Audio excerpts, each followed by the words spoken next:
Sebelum ceritanya dimulai, silahkan tulis di kolom komentar dari daerah mana saja teman-teman yang menonton cerita ini. Jangan lupa like dan subscribe agar channel ini bisa semakin berkembang dan bisa mempersembahkan cerita yang lebih menarik lagi. Wulan berdiri di dalam ruang ganti yang besarnya seperti sebuah toko pakaian. Di hadapannya, tergantung sebuah kemeja putih bersih yang terbuat dari sutra. Ia menyentuh kain kemeja itu. Terasa sangat halus dan dingin di jarinya. Kemeja ini bukan kemeja biasa. Ini adalah kemeja yang akan dipakai Lukman, suaminya, di hari peresmian kantor barunya hari ini. Bagi Wulan, hari ini adalah hari yang sangat penting. Ini adalah bukti dari semua mimpi mereka yang akhirnya menjadi kenyataan. Pintu di belakangnya terbuka. Lukman masuk ruangan hanya dengan handuk melilit pinggangnya. Rambutnya masih basah sehabis mandi. Ia melihat Wulan, lalu tersenyum melihat setelan jas mahal dan kemeja sutra yang sudah disiapkan istrinya. "Kamu memang yang terbaik," kata Lukman. Suaranya terdengar senang. Ia berjalan mendekat lalu memeluk Wulan dari belakang. "Kamu selalu tahu apa yang aku suka." Wulan ikut tersenyum. Rasanya hangat dipeluk seperti itu. "Aku hanya mau kamu terlihat paling hebat hari ini, Mas. Ini kan hari besarmu." "Ini hari besar kita berdua," kata Lukman, sambil mencium pipi Wulan. Mendengar kata, "kita," pikiran Wulan langsung kembali ke masa lalu. Ia teringat saat mereka pertama kali memulai semuanya. Kehidupan mereka dulu sangat berbeda. Mereka tidak punya ruang ganti sebesar ini. Mereka hanya punya satu lemari kayu kecil di kamar kontrakan mereka yang sempit. Dulu tidak ada kemeja sutra mahal. Lukman hanya punya beberapa kemeja biasa yang terkadang harus Wulan jahit jika ada kancingnya yang lepas. Setiap malam, setelah makan, Lukman akan duduk di meja makan kecil mereka. Ia akan mengeluarkan kertas-kertas dan mulai menjelaskan ide-ide bisnisnya. Matanya selalu terlihat bersemangat. Ia bercerita tentang perusahaan besar yang ingin ia bangun. Ia juga bermimpi punya gedung kantor yang tinggi miliknya sendiri. Wulan selalu mendengarkan dengan serius. Wulan berasal dari keluarga yang sangat kaya, tapi ia memilih untuk hidup sederhana bersama Lukman. Ia percaya pada kemampuan dan semangat suaminya. Ia berjanji dalam hati akan membantunya mencapai semua mimpi itu. Kesempatan itu datang ketika ayah Wulan meninggal. Wulan mendapat warisan yang jumlahnya sangat banyak. Ia bisa saja menggunakan uang itu untuk dirinya sendiri, tapi ia punya rencana lain. Ia ingin menggunakan uang itu untuk modal bisnis Lukman. Ia tidak memberitahu Lukman berapa banyak uang yang ia punya. Ia hanya bilang kalau ia punya sedikit uang lebih dari penjualan aset keluarga. Uang, sedikit, itu sebenarnya sangat banyak. Itulah yang menjadi modal pertama perusahaan Lukman. Uang itu dipakai untuk menyewa kantor, membayar gaji pegawai, dan semua keperluan lainnya. Setelah itu, Wulan terus memberikan suntikan dana tanpa sepengetahuan orang lain.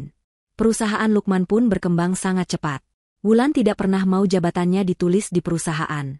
Ia juga tidak mau namanya ada di surat-surat kepemilikan. Baginya, melihat Lukman sukses dan bahagia sudah cukup. Ia senang menjadi kekuatan rahasia di balik kesuksesan suaminya. "Kamu lagi mikirin apa?" Suara Lukman membuat Wulan sadar dari lamunannya. "Aku hanya teringat waktu kita masih susah dulu," jawab Wulan pelan. "Sekarang semua terasa seperti mimpi." Lukman memegang wajah Wulan dengan kedua tangannya. Ia menatap mata istrinya dalam-dalam. "Semua ini tidak akan ada tanpa kamu, Wulan. Kamu adalah alasan semua ini bisa terjadi. Ingat itu." Wulan mengangguk. Ia sangat percaya pada kata-kata suaminya. Setelah Lukman selesai berpakaian dan terlihat sangat gagah, Wulan memberinya sebuah kotak kecil yang dibungkus rapi. "Ada hadiah untukmu," kata Wulan. Lukman membuka kotak itu. Di dalamnya ada sebuah jam tangan mewah yang sudah lama ia inginkan. Matanya langsung terlihat berbinar. "Sayang, ini kan mahal sekali." "Tidak apa-apa. Khusus untuk hari ini," kata Wulan. "Coba lihat bagian belakangnya." Lukman membalik jam tangan itu. Ada tulisan kecil yang terukir di sana. "Mitra sejatiku selamanya." Lukman terdiam sebentar, lalu ia memeluk Wulan dengan sangat erat. "Terima kasih, Wulan. Terima kasih sudah jadi istriku." Setelah sarapan, Lukman berangkat lebih dulu ke lokasi acara. Katanya ia harus memeriksa persiapan terakhir. Wulan melihat mobil suaminya pergi, hatinya terasa sangat damai dan bahagia. Ia punya waktu beberapa jam untuk bersiap-siap. Ia memilih gaun yang tidak terlalu mencolok. Gaun berwarna krem yang terlihat sopan dan anggun. Ia tidak mau penampilannya mengalahkan penampilan suaminya. Malam ini, Lukman adalah bintangnya. Saat sedang merapikan rambutnya di depan cermin, ponselnya berbunyi. Ada pesan masuk dari nomor yang tidak ia kenal. Ia membuka pesan itu karena penasaran. Isinya adalah sebuah foto. Foto seorang perempuan cantik yang sedang didandani di salon. Perempuan itu memakai gaun berwarna merah. Di bawah foto itu ada tulisan singkat. Sang ratu akan segera tiba di istananya. Wulan bingung membaca pesan itu. Siapa perempuan ini? Siapa yang mengirim pesan ini? Ia berpikir mungkin ini hanya iklan atau ada orang yang salah kirim nomor. Ia tidak mau memikirkannya. Ia tidak mau suasana hatinya yang sedang baik menjadi rusak karena hal aneh seperti ini. Ia langsung menghapus pesan itu. Tapi entah kenapa, ada perasaan tidak enak yang mulai muncul di hatinya. Perasaan aneh yang dingin dan mengganggu. Mobil hitam yang membawa Wulan berhenti di depan sebuah gedung yang sangat tinggi dan megah. Lobi gedung itu sudah dihias seperti tempat pesta. Seorang petugas membukakan pintu mobil untuknya. Begitu keluar, banyak cahaya kamera langsung menyorotnya. Para wartawan sudah menunggu di depan. Mereka mengambil fotonya berkali-kali sambil mengucapkan selamat. Wulan hanya tersenyum sopan kepada mereka. Ia lalu berjalan masuk melewati karpet merah. Pesta di dalam lobi itu sangat mewah. Langit-langitnya sangat tinggi, dihiasi lampu-lampu kristal besar yang berkilauan. Bau wangi bunga dan parfum mahal terasa di mana-mana. Ada alunan musik dari orkestra kecil di sudut ruangan. Para tamu yang datang adalah orang-orang penting. Ada banyak pengusaha terkenal, pejabat, dan orang-orang kaya lainnya. Mereka semua memakai pakaian yang sangat bagus. Wulan menarik napas.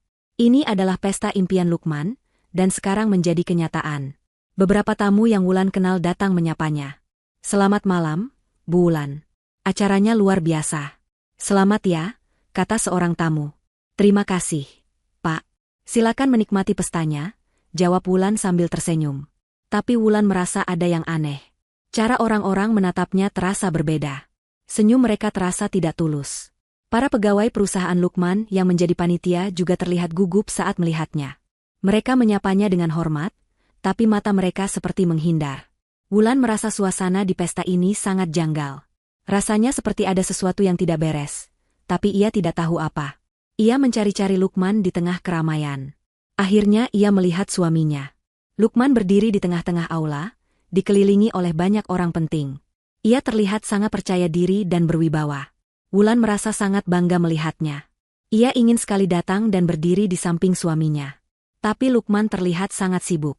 Ia terus berbicara dengan tamu-tamunya dan tidak melihat ke arah Wulan. Wulan memutuskan untuk menunggu. Ia mengambil segelas minuman dan berdiri di dekat sebuah tiang besar. Dari sana, ia bisa melihat seluruh ruangan. Tiba-tiba, perhatiannya tertuju pada sekelompok orang. Mereka berkumpul dan tertawa sangat keras. Di tengah-tengah mereka, ada seorang perempuan yang menjadi pusat perhatian. Perempuan itu memakai gaun malam berwarna merah terang. Warnanya sangat mencolok di antara tamu-tamu lain. Riasan dan tatanan rambutnya juga terlihat sangat glamor. Wulan mencoba melihat wajahnya lebih jelas. Dan ia terkejut. Wajah perempuan itu adalah wajah yang sama dengan yang ada di foto yang ia terima tadi pagi. Namanya Siska. Jantung Wulan mulai berdebar tidak karuan. Jadi perempuan ini benar-benar ada di sini. Tapi siapa dia? Kenapa semua orang penting sepertinya sangat menghormatinya? Perasaan tidak enak di hati Wulan menjadi semakin kuat. Ia melihat Siska berjalan mendekati Lukman. Dengan gerakan yang sangat santai, Siska merapikan dasi Lukman. Lalu ia membisikkan sesuatu ke telinga suaminya. Wulan melihat Lukman tersenyum kepada Siska. Senyum yang sangat akrab. Senyum yang biasanya hanya Lukman berikan padanya. Mereka terlihat sangat dekat. Seperti pasangan yang menjadi tuan rumah acara ini. Kaki Wulan terasa lemas. Ia tidak bisa bergerak. Gelas yang ia pegang mulai bergetar. Lalu, matanya terpaku pada sesuatu yang dipakai Siska di lehernya. Sebuah kalung berlian.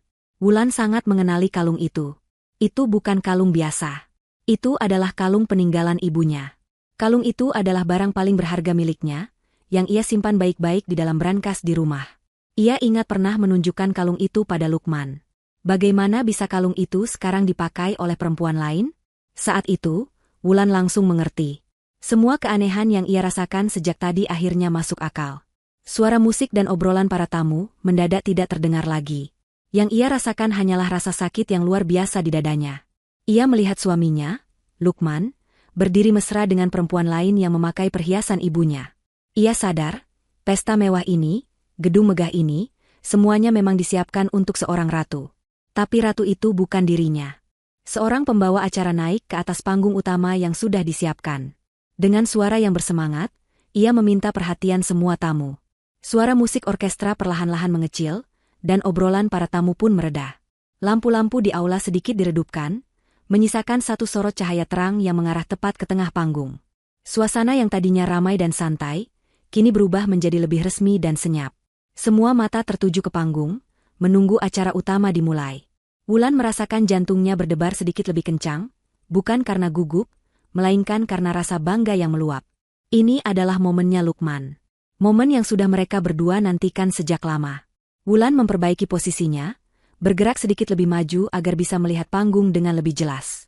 Ia ingin melihat ekspresi wajah Lukman saat suaminya itu berbicara di hadapan semua orang penting ini. Ia ingin menjadi wajah pertama yang Lukman lihat saat suaminya itu mencari dukungan di tengah kerumunan. Ia sudah membayangkan semuanya. Lukman akan mengucapkan pidato yang hebat, lalu di akhir pidatonya, ia akan menyebut nama Wulan. Ia akan berterima kasih pada istrinya, satu-satunya orang yang menemaninya dari nol. Wulan membayangkan para tamu akan bertepuk tangan, dan ia akan tersenyum dengan anggun. Itu adalah skenario indah yang sudah berputar-putar di kepalanya sepanjang hari. Dan sekarang, hadirin sekalian, mari kita sambut sosok di balik berdirinya gedung megah ini, seorang visioner sejati, Presiden Direktur dari Lukman Group, Bapak Lukman, seru pembawa acara. Tepuk tangan yang sangat meriah langsung membahana di seluruh ruangan. Lukman berjalan dari sisi panggung dengan langkah yang tegap dan penuh percaya diri. Ia mengenakan setelan jas biru malam pilihan Wulan dengan sempurna. Di pergelangan tangannya, jam tangan hadiah dari Wulan berkilauan tertimpa cahaya lampu. Melihat itu, hati Wulan terasa hangat. Hadiahnya dipakai. Ia merasa menjadi bagian dari kesuksesan suaminya malam itu. Lukman sampai di podium, ia tersenyum lebar sambil melambaikan tangan kepada para tamu. Ia tampak sangat bahagia dan berkuasa. Selamat malam semuanya. Terima kasih sudah bersedia hadir di acara yang sangat bersejarah bagi saya dan perusahaan ini. Lukman memulai pidatonya. Suaranya terdengar berat dan jelas melalui pengeras suara, memenuhi setiap sudut aula. Wulan tersenyum, ikut bertepuk tangan pelan bersama tamu lainnya. Lukman mulai berbicara tentang perjalanan perusahaannya. Ia menceritakan kisah-kisah perjuangan di masa awal. Ia bercerita tentang bagaimana ia hanya punya mimpi besar dan keyakinan, tanpa punya modal yang cukup. Wulan mengangguk-angguk kecil. Ia ingat semua itu. Ia ingat saat ia diam-diam menjual beberapa perhiasan warisan ibunya untuk membayar sewa kantor pertama mereka, dan ia hanya bilang pada Lukman bahwa itu adalah uang tabungannya. Lukman tidak pernah tahu pengorbanan itu. Namun, saya tidak sendirian, lanjut Lukman. Saya beruntung bertemu dengan orang-orang hebat yang percaya pada visi saya. Lukman mulai menyebutkan beberapa nama. Saya ingin berterima kasih kepada Bapak Hartono, yang menjadi mitra bisnis pertama saya. Kepercayaan beliau sangat berarti. Seorang pria tua di barisan depan berdiri dan sedikit membungkuk, disambut tepuk tangan. Wulan ikut bertepuk tangan. Ia kenal Pak Hartono. Ia yang dulu meyakinkan Pak Hartono untuk mau bekerja sama dengan Lukman. Saya juga ingin berterima kasih kepada seluruh tim saya. Para direktur, manajer, dan seluruh karyawan Lukman Group. Tanpa kerja keras dan dedikasi kalian, gedung ini hanya akan selamanya menjadi gambar di atas kertas. Lagi-lagi tepuk tangan meriah terdengar. Wulan terus tersenyum. Senyumnya mulai terasa sedikit kaku. Ia menunggu. Ia yakin namanya akan disebut sebentar lagi. Tentu saja, ia adalah orang yang paling penting, bukan? Ia adalah mitra sejatinya, seperti tulisan di jam tangan itu. Tapi Lukman terus berbicara, menyebutkan nama-nama lain. Ia berterima kasih kepada arsitek yang merancang gedung. Ia berterima kasih kepada kontraktor yang membangunnya. Ia bahkan berterima kasih kepada bank yang memberikan pinjaman, padahal Wulan tahu, sebagian besar dana pembangunan berasal dari rekening pribadinya, bukan dari pinjaman bank. Daftar orang yang Lukman sebut semakin panjang, tapi nama Wulan tidak kunjung terdengar.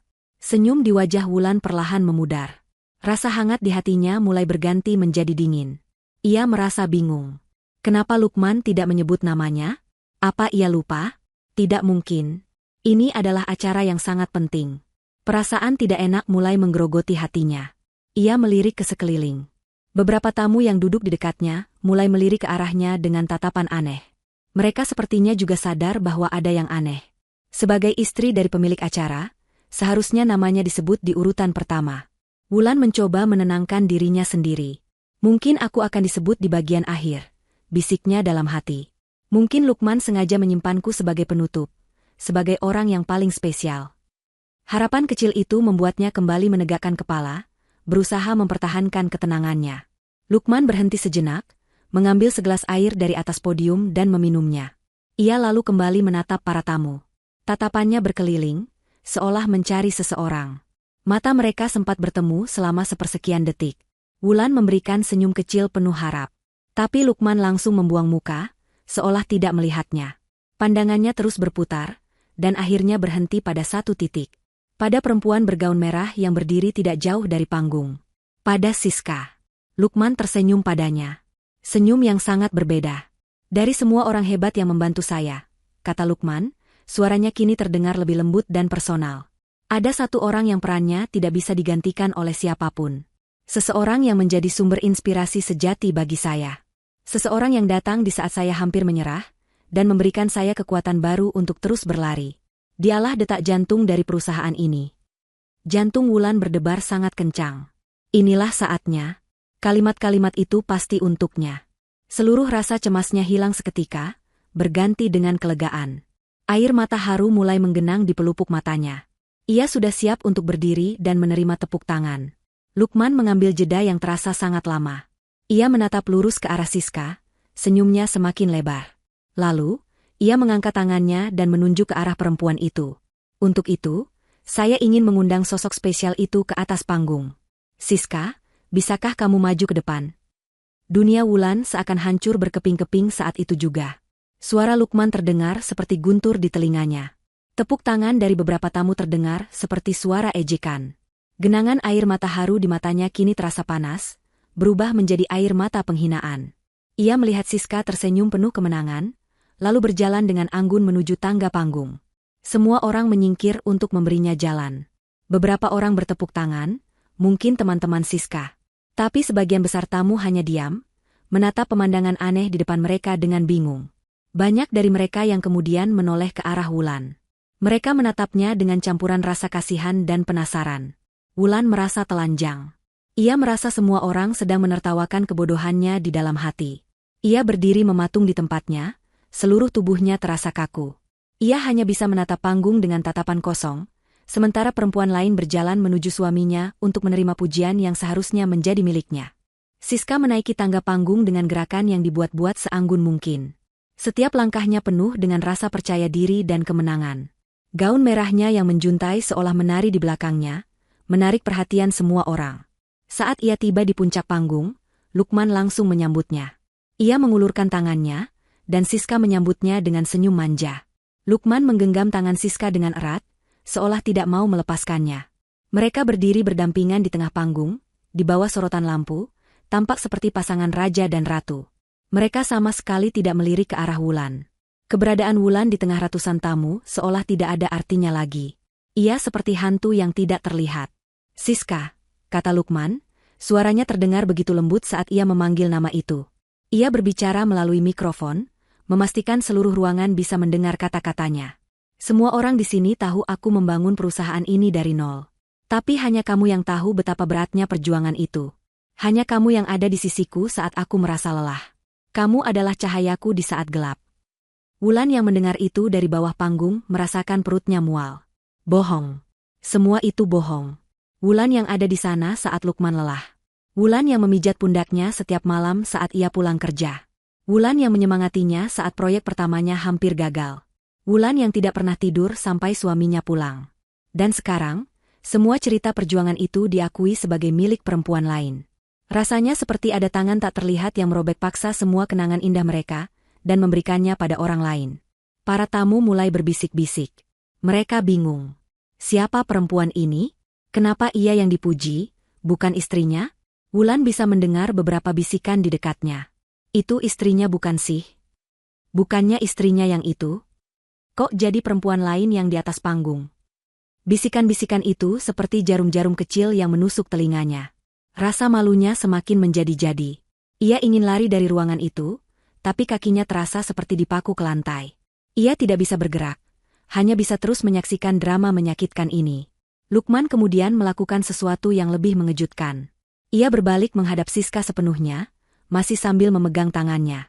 Siska, aku sadar, kesuksesan ini tidak ada artinya jika aku tidak bisa membaginya dengan orang yang benar-benar aku cintai, kata Lukman. Tatapannya penuh puja pada Siska. Aku tidak mau lagi menyembunyikan perasaan ini. Aku ingin seluruh dunia tahu. Setelah berkata begitu, Lukman melakukan hal yang tak terduga. Di hadapan ratusan tamu penting, di hadapan teman-temannya, dan tepat di depan mata Wulan, istrinya yang sah, Lukman perlahan-lahan berlutut dengan satu kaki di hadapan Siska. Aula yang tadinya penuh bisikan, kini menjadi senyap total. Semua orang menahan napas, tidak percaya dengan apa yang mereka lihat. Wulan merasakan jantungnya seolah berhenti berdetak. Ini tidak mungkin terjadi. Ini pasti hanya mimpi buruk. Dari balik saku jasnya, Lukman mengeluarkan sebuah kotak bludru kecil berwarna merah. Ia membukanya, dan di dalamnya berkilauan sebuah cincin berlian yang sangat besar. Kilauannya menyilaukan mata. Siska, ucap Lukman lagi, maukah kamu menikah denganku? Maukah kamu menjadi ratu di istana ini, dan menjadi istriku satu-satunya? Siska menutup mulutnya dengan satu tangan, berpura-pura terkejut dan terharu. Matanya berkaca-kaca, sebuah akting yang sangat hebat. Di saat yang bersamaan, seorang pelayan muncul dari belakang panggung, membawa sebuket bunga mawar merah yang sangat besar dan menyerahkannya pada Lukman. Melihat bunga itu, pertahanan terakhir Wulan runtuh. Mawar merah. Bunga kesukaannya. Lukman tahu itu. Lukman selalu memberinya mawar merah di setiap hari jadi pernikahan mereka. Lukman pernah berkata bahwa mawar merah adalah simbol cinta mereka yang membara. Dan sekarang, simbol cinta mereka itu sedang digunakan untuk melamar perempuan lain. Pengkhianatan ini terasa begitu sempurna, begitu kejam, dan begitu disengaja. Ya, tentu saja aku mau, jerit Siska dengan suara manja. Tepuk tangan kembali terdengar, kali ini lebih keras. Mungkin karena para tamu sudah terlalu kaget untuk diam. Lukman mengambil cincin itu dan memasangkannya di jari manis Siska. Siska mengangkat tangannya, memamerkan cincin itu kepada semua orang. Kilatan lampu kamera dari para wartawan yang diundang menyala tanpa henti, mengabadikan momen memalukan itu. Wulan menatap pemandangan di depannya. Lukman berdiri, memeluk dan mencium Siska di atas panggung. Mereka terlihat seperti pasangan paling bahagia di dunia. Rasa sakit di dada Wulan sudah mencapai puncaknya. Ia merasa sesak napas. Dunia di sekelilingnya terasa berputar dan buram. Tapi kemudian, sesuatu terjadi di dalam dirinya. Rasa sakit yang luar biasa itu perlahan berubah. Air mata yang siap tumpah tiba-tiba mengering. Rasa sesak di dadanya hilang, digantikan oleh sebuah kekosongan yang dingin. Pandangannya yang tadinya buram, kini menjadi sangat jernih dan tajam. Ia tidak lagi melihat suaminya yang ia cintai. Ia melihat seorang penipu. Ia tidak lagi melihat perempuan cantik. Ia melihat seorang pencuri. Di tengah kekacauan perasaan itu, satu hal menjadi sangat jelas di kepalanya. Semuanya harus berakhir. Di sini. Malam ini juga, ia tidak lagi merasa seperti korban yang lemah. Rasa sakit itu telah membakar habis semua cinta dan kesabarannya, menyisakan baja yang dingin dan keras. Kemarahan memberinya kekuatan. Penghinaan memberinya tujuan. Dengan gerakan yang tenang dan pasti, Wulan membalikkan badan, tidak lagi mau melihat panggung itu. Wajahnya tidak menunjukkan emosi apapun. Ia mengeluarkan ponsel dari dalam tas tangannya. Jemarinya bergerak cepat di atas layar. Ia membuka kontak asisten pribadinya, orang kepercayaannya yang paling setia. Ia mengetik sebuah pesan singkat, sebuah perintah yang sudah ia siapkan untuk keadaan darurat terburuk. Laksanakan rencana merah. Sekarang. Setelah menekan tombol kirim, Wulan memasukkan kembali ponselnya ke dalam tas. Ia menarik napas dalam-dalam. Pertunjukan yang sebenarnya akan segera dimulai. Dan kali ini, ia yang akan menjadi sutradaranya. Di tengah keheningan yang canggung setelah lamaran itu, saat Lukman dan Siska masih berpelukan mesra di atas panggung, Wulan mulai bergerak. Ia tidak menangis. Ia tidak berteriak. Ia berjalan. Gerakannya tenang, langkahnya mantap dan tidak terburu-buru. Semua mata yang tadinya tertuju pada pasangan di atas panggung, kini beralih padanya. Orang-orang yang berdiri di jalurnya secara refleks menyingkir, memberinya jalan seolah ia adalah seorang ratu yang sedang berjalan menuju singgasananya. Aula yang tadinya riuh dengan tepuk tangan dan bisikan, kini menjadi senyap. Satu-satunya suara yang terdengar hanyalah bunyi pelan dari sepatu hak tinggi Wulan yang beradu dengan lantai marmer. Klik, klik, klik. Setiap bunyi langkahnya terdengar seperti detak jam yang menghitung mundur menuju sebuah ledakan. Tujuannya bukanlah panggung. Ia berjalan lurus ke arah meja prasmanan yang panjang dan penuh dengan berbagai macam hidangan mewah. Para pramusaji yang berdiri di belakang meja itu menatapnya dengan bingung dan sedikit takut. Wulan tidak memedulikan mereka. Matanya memindai seluruh hidangan yang tersaji. Ada tumpukan udang bakar, potongan daging sapi panggang yang empuk, berbagai macam kue-kue cantik, dan buah-buahan segar. Tapi bukan itu yang ia cari. Matanya terus bergerak, hingga akhirnya ia menemukannya. Di ujung meja, di samping tumpukan kerupuk, ada sebuah mangkuk keramik putih yang cukup besar. Isinya adalah sambal terasi. Warnanya merah gelap pekat, dengan biji-biji cabai yang terlihat jelas. Uap tipis mengepul dari permukaannya, menandakan bahwa sambal itu masih baru dan sangat pedas. Tanpa ragu sedikit pun, Wulan mengambil mangkuk itu dengan kedua tangannya. Mangkuk itu terasa sedikit hangat. Seorang koki yang berdiri di dekat sana hendak bertanya, "Ibu butuh sesuatu?" Tapi ia langsung diam saat melihat tatapan mata Wulan. Tatapan itu kosong, dingin, dan tidak menunjukkan emosi apapun. Wulan berbalik. Kini ia berjalan kembali, membelah kerumunan yang semakin melebarkan jalan untuknya.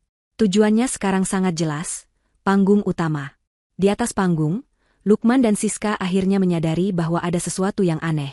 Mereka berhenti berpelukan. Mereka melihat Wulan berjalan mendekat dengan sebuah mangkuk di tangannya. "Wulan? Kamu mau apa?" tanya Lukman, suaranya terdengar bingung. Ia pikir mungkin istrinya sudah gila.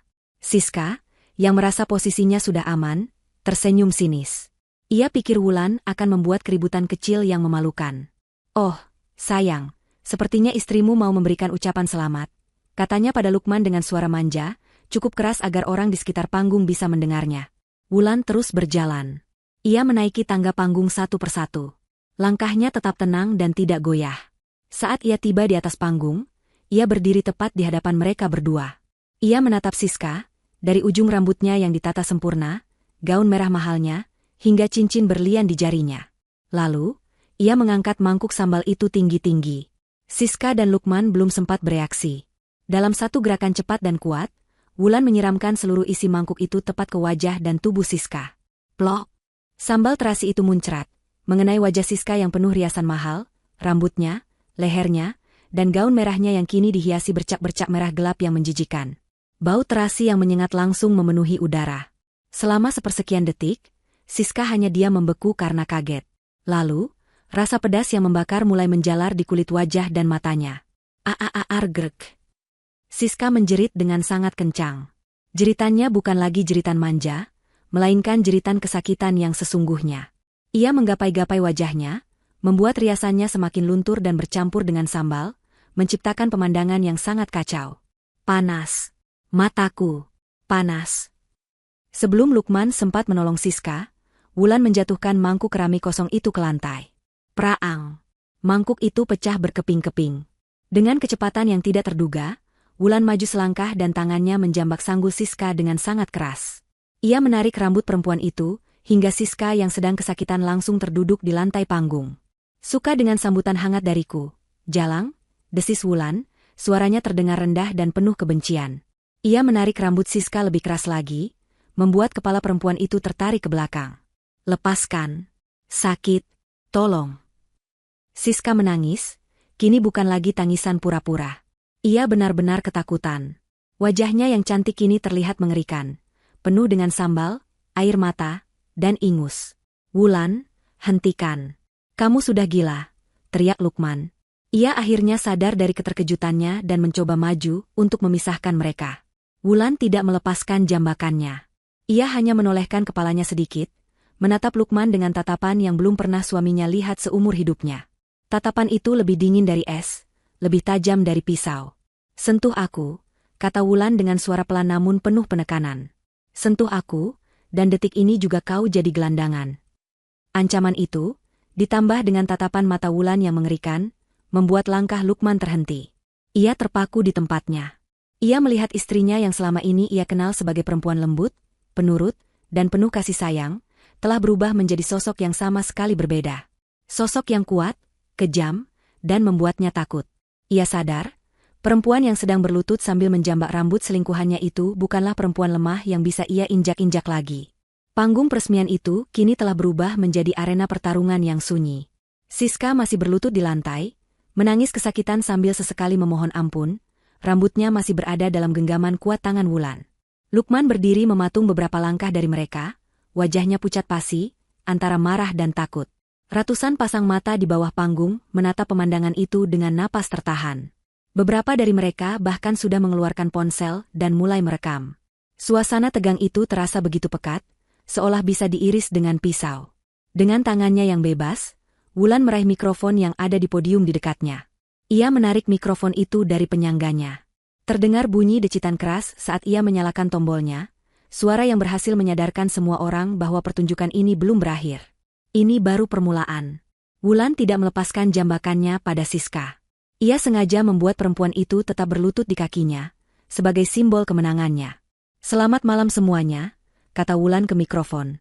Suaranya tenang, datar, dan sangat jelas. Suara itu menggema ke seluruh penjuru aula, membuat semua orang merinding. "Maaf atas hiburan pembuka yang sedikit berantakan ini." Ada nada sarkasme yang sangat tajam dalam kata-katanya. Ia berhenti sejenak, membiarkan semua orang mencerna kalimatnya. "Banyak dari kalian mungkin bingung dengan apa yang terjadi. Jadi, izinkan saya untuk memperkenalkan diri dengan benar." Wulan mengangkat dagunya sedikit. "Nama saya Wulan Wijoyo. Dan saya adalah pemilik sah dari semua yang kalian lihat malam ini." Lukman tersentak. "Wulan, jangan bicara omong kosong. Hentikan semua ini," teriaknya, mencoba mengambil alih kendali. Wulan menoleh padanya, tatapannya menghina. "Diam kau, pengemis," katanya dengan dingin, sebelum kembali berbicara ke mikrofon. Pria yang berteriak itu, Lukman, mungkin namanya yang terpasang di depan gedung ini. Tapi nama itu tidak punya arti apa-apa. Karena setiap senti dari gedung yang kalian pijak ini, dari lantai marmernya sampai lampu kristalnya, dibeli lunas. Dengan uang saya. Terdengar suara gumaman kaget dari para tamu. Wulan melanjutkan, suaranya semakin tegas dan kuat. "Perusahaan yang kita rayakan malam ini, Lukman Group, didirikan dengan modal awal yang 100% berasal dari uang warisan almarhum ayah saya. Pria ini," Wulan menunjuk Lukman dengan dagunya, "datang kepada saya 7 tahun lalu tanpa punya apa-apa selain mimpi. Dan saya, dengan bodohnya, memberikan segalanya untuk mewujudkan mimpi itu. Uang saya, waktu saya, kepercayaan saya." Wulan berhenti lagi. Kali ini ia menatap lurus ke arah para wartawan yang sibuk mengabadikan setiap detiknya. "Jadi, jika kalian ingin menulis berita, tulislah berita yang benar. Pria ini bukan pengusaha jenius. Dia hanyalah seorang boneka yang saya danai. Seorang benalu yang hidup dari harta istrinya. Itu tidak benar. Dia bohong. Semua itu bohong." Lukman berteriak panik. Wajahnya sudah merah padam karena marah dan malu. Keringat mulai membasahi pelipisnya. Ia tahu reputasinya sedang dihancurkan di depan semua kolega bisnisnya. "Bohong?" Wulan tertawa kecil, tawa yang terdengar mengerikan. "Kau yakin mau bilang aku bohong?" Wulan memberi isyarat dengan kepalanya kepada seseorang di bawah panggung. Asisten pribadinya, seorang perempuan muda yang sigap, langsung mengangguk dan mengetik sesuatu di laptopnya.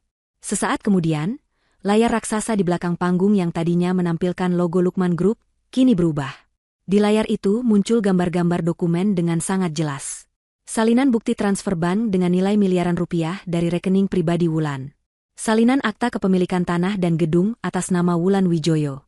Bahkan salinan anggaran dasar perusahaan yang menunjukkan bahwa sumber modal awal berasal dari sebuah perusahaan induk yang ternyata 100% sahamnya juga milik Wulan. Seluruh aula menjadi gempar. Bukti-bukti itu tidak bisa dibantah. Semua yang dikatakan Wulan adalah kebenaran. Lukman menatap layar itu dengan mata terbelalak. Tubuhnya gemetar hebat. Ia tidak tahu kalau Wulan secerdas dan seteliti ini. Ia pikir Wulan adalah istri bodoh yang mudah ditipu. Ia salah besar. Siska, yang masih berlutut, juga melihat ke layar. Tangisnya berhenti. Wajahnya yang belepotan sambal kini menunjukkan ekspresi syok dan tidak percaya. Ia baru saja bertunangan dengan pria yang ternyata tidak punya apa-apa. Pria miskin yang hanya menjadi tameng dari kekayaan istrinya.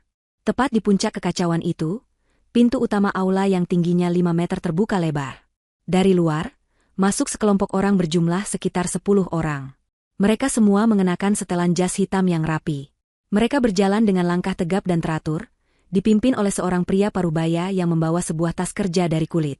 Mereka adalah tim pengacara pribadi Wulan, tim pengacara terbaik di negara ini. Kehadiran mereka yang tiba-tiba membuat suasana menjadi semakin tegang. Mereka tidak berhenti di pintu, mereka terus berjalan lurus membelah kerumunan, menuju panggung. Saat tim pengacara itu tiba di depan panggung, pria parubaya yang menjadi pemimpinnya naik ke atas. Ia menghampiri Wulan dan mengangguk hormat. Semuanya sudah siap sesuai instruksi, Nyonya Wulan, katanya pelan. Wulan akhirnya melepaskan jambakannya pada rambut Siska. Ia mendorong perempuan itu hingga tersungkur di lantai. Wulan lalu menyerahkan mikrofon yang ia pegang kepada pengacaranya. Pengacara itu mengambil mikrofon tersebut. Ia berdeham sejenak, lalu berbicara dengan suara yang lantang, resmi, dan tanpa emosi. Selamat malam. Saya Budi Santoso, kuasa hukum dari Nyonya Wulan Wijoyo. Berdasarkan bukti-bukti kepemilikan aset yang sah dan tidak dapat diganggu-gugat, serta surat kuasa penuh yang kami pegang, dengan ini kami menyatakan, ia berhenti sejenak, menatap langsung ke arah Lukman yang sudah lemas seperti tidak bertulang. Bahwa surat tugas dan seluruh wewenang Bapak Lukman sebagai Direktur Utama Lukman Group dicabut secara permanen. Efektif detik ini juga. Pernyataan dari pengacara Wulan menggantung di udara seperti sebuah vonis. Seluruh aula yang tadinya dipenuhi bisikan, kini senyap seketika. Tidak ada lagi yang berani bersuara. Semua orang hanya bisa menatap Lukman. Pria yang 5 menit lalu masih berdiri di puncak dunia, kini telah jatuh menjadi bukan siapa-siapa. Wajah Lukman berubah dari merah padam karena marah, menjadi putih pucat seperti kertas. Keringat dingin mulai membanjiri wajahnya. Ia menatap pengacara itu, lalu beralih menatap Wulan dengan tatapan tidak percaya. Tidak. Kamu tidak bisa melakukan ini, bisik Lukman, suaranya serak dan gemetar. Ia menggelengkan kepalanya perlahan, seolah mencoba menolak kenyataan. Ini perusahaanku. Aku yang membangunnya. Aku yang bekerja keras. Wulan menatapnya tanpa ekspresi.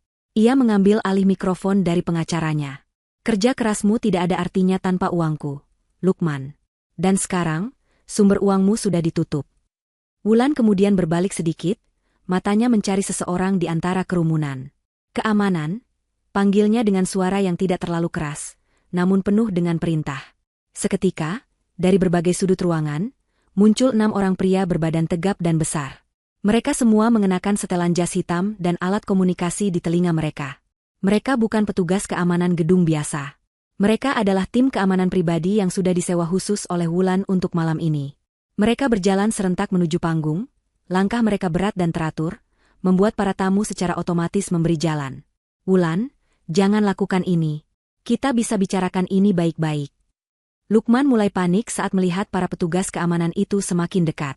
Nada bicaranya berubah dari marah menjadi memohon. Wulan sama sekali tidak menggubrisnya. Saat 2 petugas keamanan sudah sampai di atas panggung, Wulan menunjuk Lukman dan Siska dengan dagunya. Siska masih menangis terseduh-seduh di lantai, gaunnya kotor dan wajahnya perih.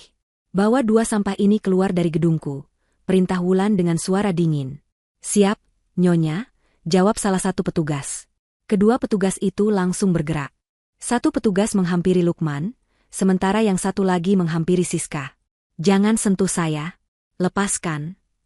Lukman mencoba melawan saat lengannya dipegang. Ia meronta, berusaha melepaskan diri. Tapi tenaga petugas keamanan itu jauh lebih kuat. Lengannya dipegang dengan sangat erat hingga ia tidak bisa bergerak lagi. Petugas yang lain menghampiri Siska. Mari, Mbak.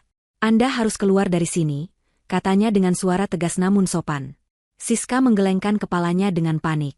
Ia merangkak di lantai, mencoba mendekati Wulan. Mbak Wulan, tolong. Maafkan saya. Saya tidak tahu kalau akan jadi begini. Saya hanya korban, Mbak. Dia yang menipu saya. Siska menangis sambil menunjuk-nunjuk Lukman. Wulan hanya menatapnya dengan tatapan jijik. Ia tidak mengatakan apa-apa. Melihat tidak ada belas kasihan di mata Wulan, Siska akhirnya pasrah saat petugas keamanan itu membantunya berdiri dengan sedikit paksa. Dimulailah prosesi pengusiran yang paling memalukan itu. Lukman dan Siska diseret menuruni tangga panggung. Mereka kini harus berjalan melewati lorong yang dibentuk oleh ratusan tamu yang menatap mereka. Setiap langkah terasa seperti 1 jam. Semua mata tertuju pada mereka. Tidak ada lagi tatapan kagum seperti di awal pesta. Yang ada hanyalah tatapan hina, tatapan kasihan, dan tatapan penuh cemooh. Kilatan kamera ponsel menyala di mana-mana. Semua orang merekam aib mereka. Lukman menundukkan kepalanya dalam-dalam, tidak sanggup melihat wajah para kolega bisnis yang beberapa saat lalu masih menjabat tangannya dengan hormat.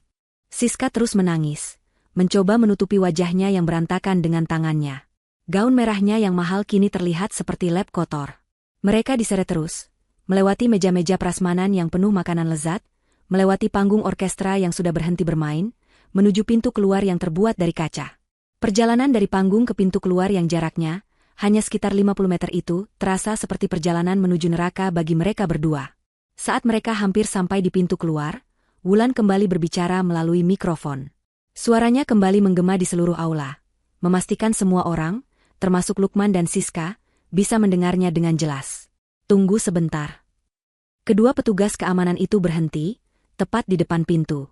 Lukman dan Siska juga berhenti, dengan secercah harapan bodoh bahwa mungkin Wulan berubah pikiran.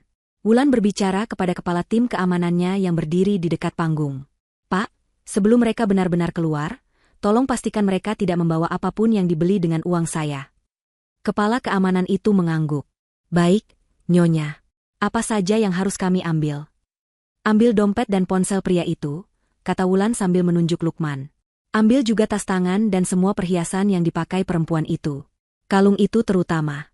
Dan jangan lupa, kunci mobil yang ada di saku pria itu. Mobil itu juga atas nama saya. Perintah itu adalah pukulan terakhir yang menghancurkan sisa-sisa harga diri Lukman dan Siska. Ini bukan hanya pengusiran, ini adalah pelucutan total. Kepala keamanan itu berjalan menghampiri mereka. Ia dengan sigap mengambil dompet tebal dan ponsel keluaran terbaru dari saku jas Lukman.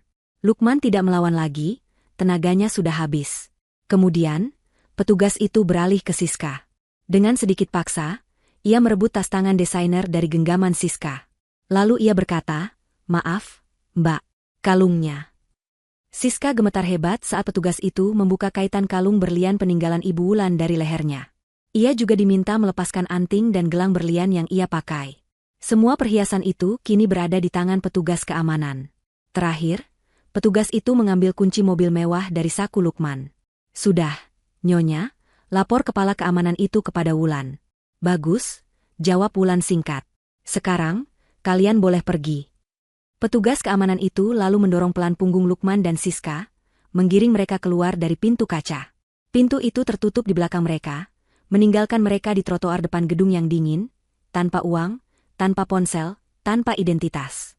Hanya dengan pakaian kotor yang melekat di badan dan rasa malu yang akan mereka tanggung seumur hidup. Di dalam, Wulan berdiri tegak di atas panggungnya. Ia menang. Setelah pintu kaca tertutup dan dua aib dalam hidupnya itu lenyap dari pandangan, Wulan menarik napas dalam-dalam. Aula masih senyap, semua tamu masih terpaku di tempat mereka, mencoba mencerna kejadian luar biasa yang baru saja mereka saksikan. Wulan tahu ia harus mengambil kendali penuh atas situasi ini. Ia tidak boleh terlihat goyah sedikit pun. Ia kembali melangkah ke tengah panggung. Ia menatap ratusan tamunya dengan tatapan yang tenang dan berwibawa. "Hadirin sekalian," katanya melalui mikrofon. Suaranya kini terdengar berbeda. Bukan lagi suara istri yang marah, melainkan suara seorang pemimpin. "Saya mohon maaf atas gangguan yang kurang menyenangkan tadi. Anggap saja itu sebagai proses bersih-bersih internal perusahaan." Beberapa orang di antara para tamu tertawa kecil mendengar kata-kata Wulan. Suasana yang tadinya tegang mulai sedikit mencair. "Acara peresmian malam ini memang tidak berjalan sesuai rencana," lanjut Wulan. "Tapi saya ingin meyakinkan Anda semua, para mitra bisnis, klien, dan sahabat sekalian, bahwa perusahaan ini berada di tangan yang jauh lebih baik sekarang. Di bawah manajemen baru saya, perusahaan ini akan berjalan dengan integritas, kejujuran, dan akan menjadi lebih kuat dari sebelumnya. Saya jamin itu." Setelah pidato singkat itu, Wulan mengangguk sopan. "Terima kasih atas kehadiran Anda semua. Dengan ini, acara saya nyatakan selesai. Silakan menikmati hidangan yang tersisa sebelum pulang." Para tamu bertepuk tangan. Kali ini tepuk tangan mereka terdengar tulus dan penuh kekaguman. Mereka melihat sosok perempuan yang luar biasa di atas panggung. Perempuan yang dihancurkan di depan umum, namun bangkit kembali dalam hitungan menit untuk merebut kembali semua miliknya dengan cara yang sangat elegan dan brutal. Beberapa jam kemudian, pesta sudah benar-benar berakhir. Aula yang tadinya ramai kini sudah kosong dan sepi. Wulan tidak pulang. Ia justru naik lift menuju lantai teratas, ke ruang direktur utama. Ruangan yang tadinya disiapkan untuk Lukman. Di dalam ruangan itu, sudah menunggu tim pengacaranya dan asisten pribadinya yang setia, Rina. "Kerja bagus, Rina. Semua berjalan sesuai rencana," kata Wulan sambil duduk di kursi kebesaran di belakang meja kayu jati yang kokoh. Kursi itu terasa sangat pas untuknya. Terima kasih, Bu.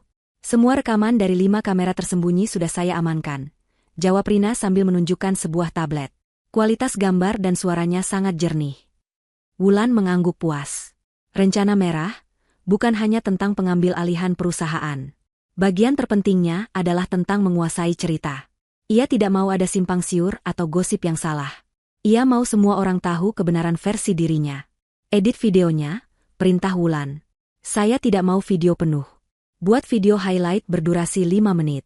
Masukkan bagian saat Lukman melamar Siska. Lalu masukkan bagian saat saya menyiram sambal dan menjambaknya. Kemudian, bagian terpenting, saat saya berpidato dan menunjukkan semua bukti di layar. Akhiri dengan adegan pengusiran mereka. Tidak perlu musik, biarkan suara aslinya saja. Baik, Bu. Captionnya bagaimana? Tanya Rina. Wulan berpikir sejenak. Buat yang singkat dan faktual. Tulis saja, malam peresmian Lukman Tower. Saat suami melamar selingkuhan di depan istri sah, dan sang istri mengambil kembali semua hartanya detik itu juga. Rina tersenyum kecil. Caption yang bagus, Bu. Akan saya tambahkan beberapa tagar. 20 menit kemudian, video itu sudah siap. Rina, atas perintah Wulan, mengunggah video itu secara serentak ke semua platform media sosial yang ada. Instagram, Twitter, Facebook, TikTok, dan YouTube. Awalnya tidak terjadi apa-apa. Hanya ada beberapa like dari teman-teman dekat Rina. Tapi kemudian, bola salju itu mulai menggelinding. Seseorang dengan banyak pengikut membagikan video itu. Lalu dibagikan lagi oleh akun gosip besar. Dalam waktu kurang dari 1 jam, video itu meledak. Puluhan ribu, kemudian ratusan ribu, lalu jutaan orang menonton video itu. Kata kunci, Wulan, Lukman, dan Siska Sambal, langsung menjadi trending topik nomor 1 di seluruh negeri. Kolom komentar di setiap platform dibanjiri oleh puluhan ribu komentar. Semuanya mendukung Wulan. Ini baru istri Sultan. Keren banget ibunya. Rasain lo pelakor, disiram sambal terasi. Hahaha. Lukman itu contoh laki-laki tidak tahu diri. Sudah dibiayai istri malah ngelunjak. Wajah Siska yang belepotan sambal dan wajah panik Lukman saat diusir langsung dijadikan bahan meme yang tersebar di mana-mana. Mereka berdua menjadi musuh publik nomor 1 dalam semalam. Sementara itu, Wulan dielu-elukan sebagai pahlawan. Ia menjadi simbol kekuatan perempuan yang berani melawan. Tagar seperti Karma Pelakor, Wulan the Real Queen, dan istri Sultan balas dendam merajai media sosial. Keesokan paginya, semua portal berita online besar memberitakan skandal itu di halaman depan mereka. Skandal berdarah di malam peresmian Lukman Tower, tulis salah satu judul berita. Kisah Wulan Wijoyo, istri yang mengambil kembali kerajaannya, tulis yang lain. Cerita itu menjadi berita nasional. Wulan duduk di kantor barunya, menyesap teh hangat sambil melihat semua kekacauan itu dari layar besar di dindingnya. Ia melihat cuplikan videonya diputar berulang-ulang di program berita pagi. Ia melihat para pengamat dan selebriti memberikan komentar, semua memuji keberaniannya. Ia telah berhasil mengendalikan narasi sepenuhnya. Lukman dan Siska tidak punya kesempatan untuk membela diri. Tanpa ponsel dan uang, mereka lumpuh total. Saat itulah Rina masuk ke ruangannya. Pagi, Bu, sapa Rina. Stasiun TV berita nomor 1 di Indonesia baru saja menelepon. Mereka meminta wawancara eksklusif dengan ibu untuk program talk show utama mereka besok pagi. Apa yang harus saya katakan pada mereka? Wulan memutar kursinya, menjauh dari layar yang menampilkan berita tentang dirinya. Ia menatap asistennya dengan senyum tipis yang tenang dan penuh percaya diri. Katakan pada mereka, jawab Wulan. Saya bersedia. Saat pintu kaca yang berat itu tertutup di belakang mereka, Lukman dan Siska seolah terlempar ke dunia yang berbeda. Dari dalam gedung, masih terdengar samar-samar suara musik dan keramaian pesta yang meriah. Tapi di luar sini, di trotoar yang dingin di bawah cahaya lampu jalan, yang ada hanyalah keheningan yang memalukan. Angin malam yang tadinya terasa sejuk, kini terasa menusuk tulang.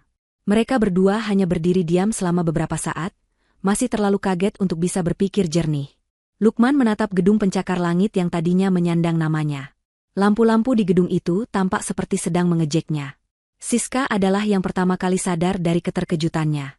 Rasa sakit akibat sambal di wajahnya kini kalah oleh rasa sakit akibat penghinaan dan kehancuran harapannya. Ia menoleh ke arah Lukman, matanya yang bengkak menatap penuh kebencian. Ini semua salahmu, jerit Siska, suaranya serak karena menangis. Kamu bilang kamu kaya. Kamu bilang perusahaan itu milikmu. Ternyata kamu pembohong. Kamu tidak punya apa-apa. Lukman, yang harga dirinya sudah hancur lebur, langsung tersulut emosinya. Salahku? Kamu pikir ini salahku? Balasnya dengan suara keras. Kalau saja kamu tidak serakah dan terus memaksaku untuk memamerkanmu, semua ini tidak akan terjadi. Ini semua gara-gara kamu, perempuan matre. Mereka mulai bertengkar hebat di pinggir jalan. Saling menunjuk, saling menyalahkan, dan saling memaki. Beberapa pejalan kaki yang lewat menatap mereka dengan aneh. Pasangan yang terlihat kaya dengan pakaian pesta yang mahal, tapi bertengkar seperti orang gila di trotoar. Siska yang sudah tidak tahan lagi, mencoba pergi. Tapi ia baru sadar, ia tidak punya apa-apa. Tasnya, ponselnya, dompetnya, semua sudah diambil. Aku mau pulang. Isak Siska. Pulang kemana? Apartemenmu juga dibayar pakai uang Wulan. Mungkin sekarang barang-barangmu sudah dilempar keluar. Ejek Lukman dengan kejam. Kenyataan pahit itu memukul mereka berdua. Mereka benar-benar tidak punya apa-apa dan tidak punya tempat tujuan. Mereka mencoba memberhentikan taksi, tapi saat sopir taksi bertanya mau bayar pakai apa, mereka hanya bisa diam. Sopir taksi itu tertawa lalu pergi meninggalkan mereka.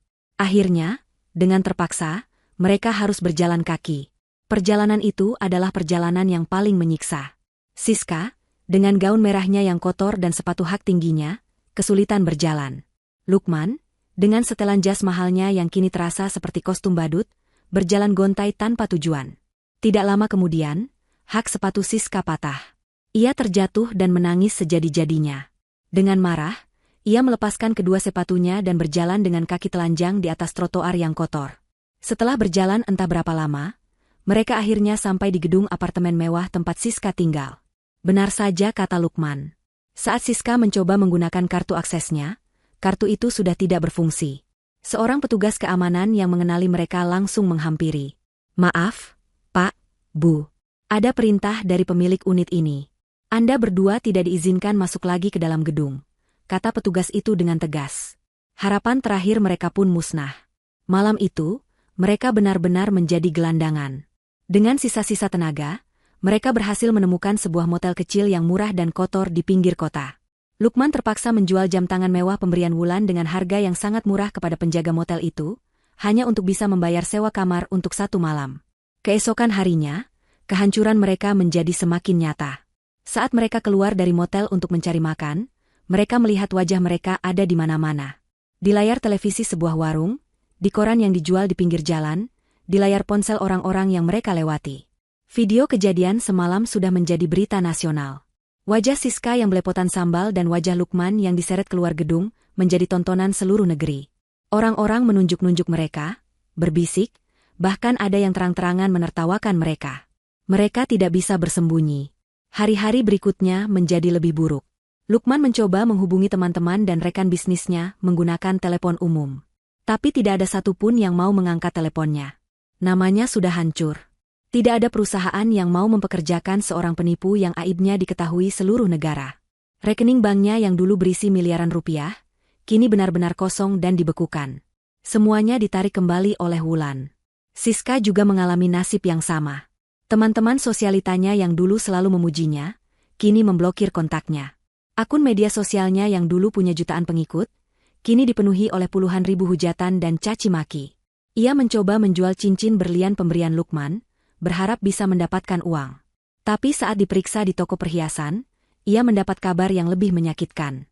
Cincin itu memang berlian asli, tapi dibeli dengan cara mencicil, dan cicilannya belum lunas.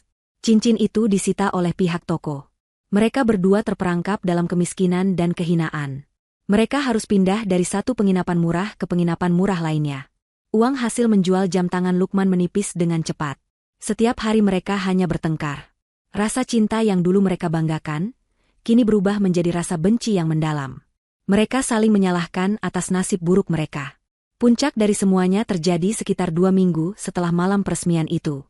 Di dalam sebuah kamar sewaan yang sempit dan bau, uang mereka benar-benar habis. Mereka belum makan seharian. Aku tidak tahan lagi hidup seperti ini, teriak Siska frustrasi. Ini semua karenamu. Kamu menghancurkan hidupku. Aku yang menghancurkan hidupmu, balas Lukman tidak kalah keras. Kamu yang merayuku. Kamu yang membuatku buta. Kalau aku tetap bersama Wulan, aku masih menjadi raja sekarang. Penyesalan Lukman membuat Siska semakin marah. Oh, jadi sekarang kau menyesal? Terlambat. Istrimu yang hebat itu tidak akan pernah mau melihat wajahmu lagi. Pertengkaran itu menjadi pertengkaran terakhir mereka. Siska mengemasi sedikit bajunya yang tersisa ke dalam sebuah tas plastik. Ia sudah tidak sanggup lagi hidup bersama pria gagal itu. Aku akan pergi. Aku akan mencari cara untuk bertahan hidup sendiri. Lebih baik aku menjadi pengemis sendirian daripada hidup dengan pecundang sepertimu. Setelah mengatakan itu, Siska pergi begitu saja, membanting pintu di belakangnya. Lukman tidak mencegahnya. Ia hanya terduduk lemas di tepi ranjang yang reot. Kini ia benar-benar sendirian. Ditinggalkan oleh istri yang mencintainya, ditinggalkan oleh selingkuhan yang ia puja. Ia kehilangan hartanya, kehormatannya, dan masa depannya. Ia menatap pantulan dirinya di cermin kamar yang retak. Yang ia lihat hanyalah wajah seorang pria hancur yang tidak punya apa-apa lagi. 6 bulan kemudian. Suasana di ruang direktur utama di lantai teratas gedung Wijoyo Corporation terasa sibuk namun tenang. Nama, Lukman Tower, sudah lama hilang.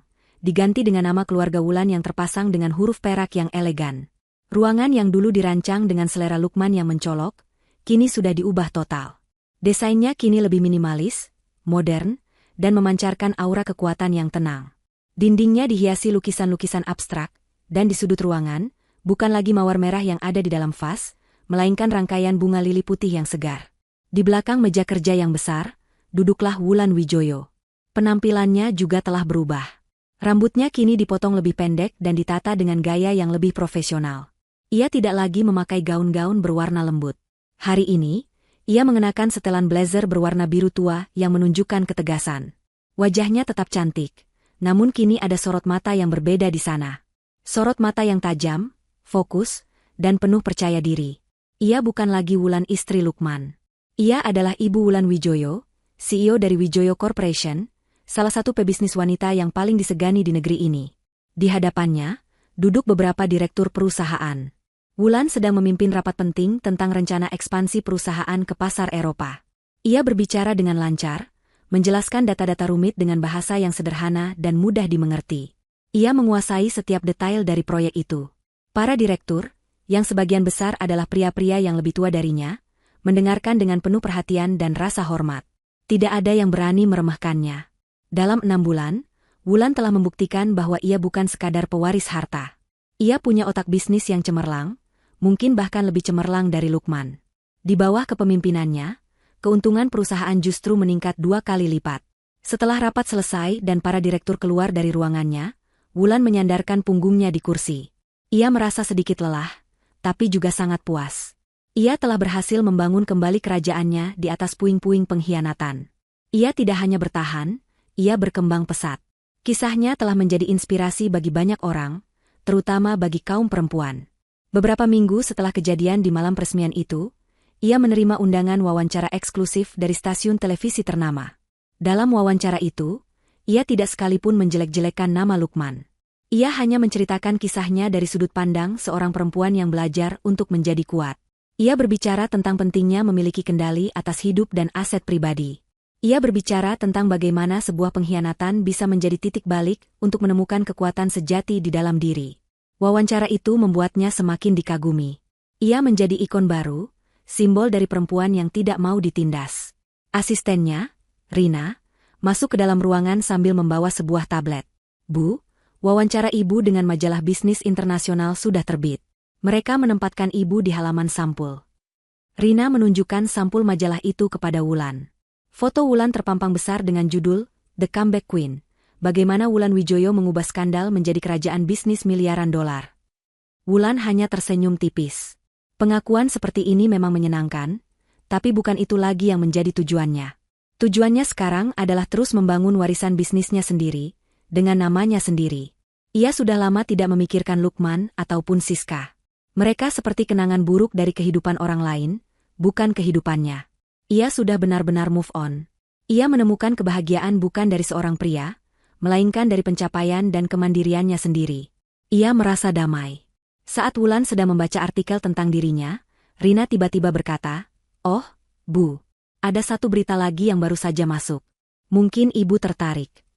Rina menggeser layar tablet itu, menunjukkan sebuah artikel berita dari portal berita lokal. Judulnya tertulis dengan huruf besar, mantan pengusaha Lukman dan selebgram Siska ditangkap atas dugaan penipuan kartu kredit. Di bawah judul itu ada foto Lukman dan Siska yang diambil oleh wartawan. Penampilan mereka sangat menyedihkan. Lukman terlihat jauh lebih tua, kurus, dan tidak terawat. Siska, yang dulu glamor, kini terlihat kuyu dengan pakaian murah. Menurut berita, mereka ditangkap di sebuah mall saat mencoba membeli barang menggunakan kartu kredit palsu.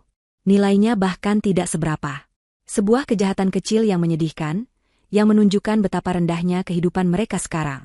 Ternyata setelah berpisah, mereka bertemu lagi dan mencoba bekerja sama untuk melakukan kejahatan-kejahatan kecil demi bertahan hidup. Wulan menatap foto itu selama beberapa detik. Tidak ada rasa senang, tidak ada rasa benci, tidak ada rasa kasihan. Hatinya benar-benar kosong. Mereka sudah menjadi orang asing baginya. Nasib mereka bukan lagi urusannya. Ia mengembalikan tablet itu kepada Rina. Ia bahkan tidak membaca isi beritanya sampai selesai. Terima kasih informasinya, Rina, kata Wulan dengan nada datar. Ia lalu berdiri dari kursinya, berjalan menuju jendela besar yang menghadap ke pemandangan kota Jakarta. Dari ketinggian ini, mobil-mobil di bawah terlihat seperti semut. Ia menatap keramaian kota di bawahnya dengan tatapan tenang. Tolong siapkan semua dokumen untuk rapat dengan investor dari Jerman jam 2 nanti, kata Wulan, tanpa mengalihkan pandangannya dari jendela. Dan tolong pesankan saya makan siang. Apa saja boleh. Baik, Bu, jawab Rina, lalu keluar dari ruangan dengan diam. Wulan masih berdiri di sana, menatap kerajaannya yang terbentang luas. Ia sudah menang. Bukan hanya karena para pengkhianat itu mendapatkan karma mereka. Kemenangan sejatinya adalah saat ia sadar bahwa kebahagiaan dan nasib mereka sudah tidak penting lagi baginya. Ia telah menemukan kedamaian dalam kekuatannya sendiri. Pertunjukan sudah berakhir, dan sang ratu yang sesungguhnya kini duduk dengan tenang di atas singgasananya. 3 tahun telah berlalu sejak malam yang mengubah segalanya. Di sebuah aula hotel bintang 5 yang megah, ratusan tamu duduk dengan hikmat. Mereka bukan kolega bisnis atau investor, melainkan para aktivis perempuan, jurnalis, mahasiswa, dan beberapa pejabat pemerintah. Di atas panggung, Wulan Wijoyo berdiri di belakang podium, namun kali ini suasananya sangat berbeda. Ia tidak sedang mengumumkan keuntungan perusahaan atau rencana ekspansi bisnis. Hari ini adalah hari peresmian Yayasan Wijoyo Bangkit, sebuah organisasi nirlaba yang ia dirikan dengan dana pribadinya. Wulan yang berdiri di panggung hari ini adalah versi yang lebih matang dan bijaksana. Ia mengenakan gaun batik modern yang sederhana namun sangat berkelas, memancarkan keanggunan dan kebanggaan akan warisan budayanya. Sorot matanya tenang, dan senyumnya tulus. Yayasan ini lahir dari sebuah pengalaman pribadi. Wulan memulai pidatonya, suaranya terdengar jelas dan mantap. Saya pernah berada di titik di mana saya merasa dunia saya runtuh karena sebuah pengkhianatan. Saat itu, saya beruntung.